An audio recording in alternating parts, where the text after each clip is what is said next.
All right, Oval fans. Now, in this video, I wanted to speak, a bit more positively about Season 3, which I still feel was the worst season that the show has ever given fans. But I wanted to highlight 5 things I actually liked about the Oval Season 3. Will I do a video about 5 things I disliked? First of all, there were way more than 5 things I did not like about the Oval. Like I said, it's a Monday. It's the final week of April because the final week of March. April 1st is a Friday. So I wanted to, start the last week of the month on a relatively, positive note. But these 5 things are subjective. These are just things that I enjoyed. And we'll go from there. So in the comment section, let me know what some of your favorite things of Season 3 were. And these are in no particular order. So first thing, just the fact that we were finally introduced to the Vice President Eli and the Second Lady Simone. This is something that, fans like myself, hell, we've been wondering this since like episode 1 of Season 1. It's like, okay, we got the First Lady, the President, the First Family in general, but who was Hunter's running mate? I'm not saying we need to know like what political party that they are, but this is a show about the inner workings of the White House, yet we haven't seen or heard anything about the Vice President. If I'm not mistaken, was the Vice President mentioned in Season 2, like towards the ending of it? I think so. I think Donald mentioned that, the Vice President, we need to align you with certain, powerful allies. That way your Vice President won't try to do anything to steal your power. And, I believe Eli was first introduced when he saved Bobby and Max from the holding cell.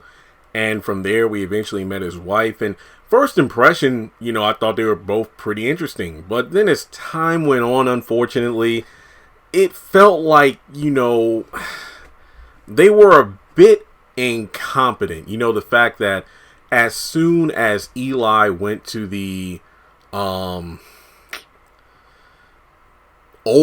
to speak with the President, First Lady, and Chief of Staff to let them know up front what his intentions were, I thought was completely stupid.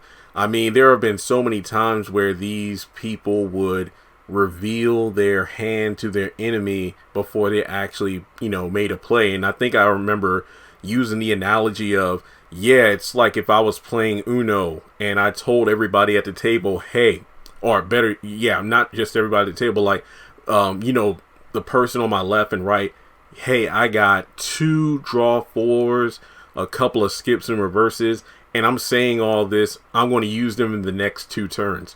That gives my opponent plenty of time to come up with a counter strategy or whatever in order to combat the move that I should have just pulled off instead of announcing to everybody. So, and Simone is wifey material. Yes, I said it. But basically, I think that it was great that we finally met them. But number 1, to meet them only in Season 3, I think was ridiculous. And number 2, what was the point of introducing them if you were just going to make them be incompetent 9 times out of 10? To be completely honest, and not to get too political, but in terms of political figures, Eli reminds me of our current president in terms of not really fulfilling a lot of the things that he promised he'd do, specifically for black people, but that's another discussion for another day. I thought Eli was going to get his people to look into finding Gail. I mean, that's just the biggest one I wanted to talk about, but there are many things that he said he would be doing, but he hasn't done it at all. But then again, this is 5 things I liked about the Oval. So I did like the introduction of the Second Lady and Vice President, but there's a lot more I disliked than liked. All right. Next thing, even though this was brief because this happened only very recently before the end of the season, Kareem's ass being humbled. I disliked the fact that his dumb ass went to the police station after Sharon and Dale told him not to, because it's like, look, if the freaking government, the president and whatnot, and Chief of Staff and Secret Service have been harassing your quote-unquote girlfriend and your new employee at the pharmacy Dale, what makes you think going to the cops in D.C., who are more than likely in the pocket of these political officials, what makes you think you wouldn't get into a troublesome situation? And what did we find out? He was dangled from the Washington Monument. And to see him just like a neutered dog was hilarious.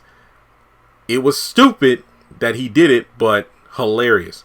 So, yeah, just seeing Kareem somewhat humble, but he is still an asshole, especially when it comes to Barry. And I feel like he was respectful to Richard as much as he could, but the fact that Richard kept trying to, probe and prod him to go over to his house, and based on the cliffhanger ending, Kareem most likely wishes he did not go over to Richard's house.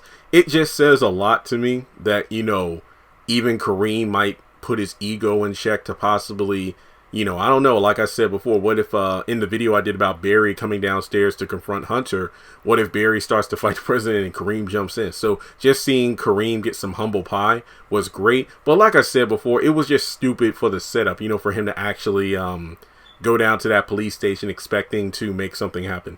All right, Max and Bobby, just those two together, they are a joy. I don't really like Lily all that much anymore, but the fact that Max just could not hold his tongue. He would always have a smart remark, and him and Bobby, ironically enough, what was it, like a LGBTQ plus look at that, the LGBTQ community. There was like some convention in town. I think that's what the vice president said. And the only way to give them a fake identity is that they're a married couple at the suite that they're in the hotel. So basically, ironically enough, they act like an old married couple, which is hilarious. There are just so many lines. It's for the country, Sam, for the country. Oh yeah, right, because you're Bobby, baby. Yes, right, I'm Bobby, baby. I don't need to harp on this. These two can get a buddy cop spinoff, and I would love it. Max and Bobby, love their dynamic. Great. So let's see here.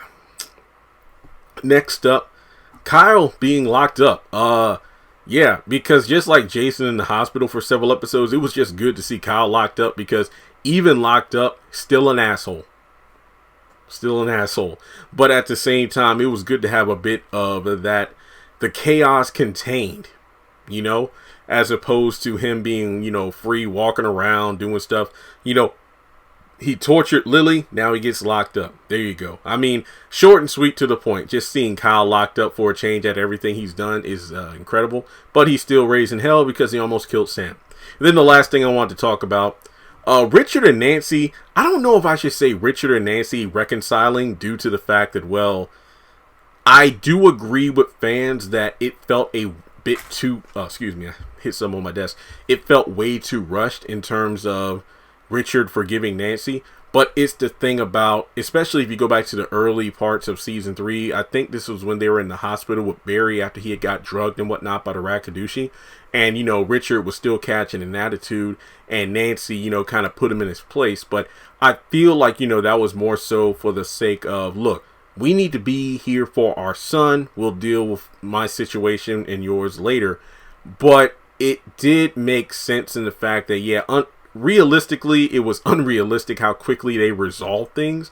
But at the same time, to have Richard at Nancy's throat the same way Priscilla was at Sam's, we didn't need this many dysfunctional marriages in the show, because it's bad enough we got Sam and Priscilla, but those are recent wounds. So those two kind of reconciling was great, but obviously the best scene was when they both got high and Nancy looking, I don't know. That was just, I didn't expect to see that kind of sexy side of Nancy. So to just see her and Richard acting the way they were when they were high and whatnot, I think Barry was the one that left them the weed, was hilarious. So, yeah, those are 5 quick things that I personally enjoyed about the Oval. Let me know, were there any things that stood out to you that you liked?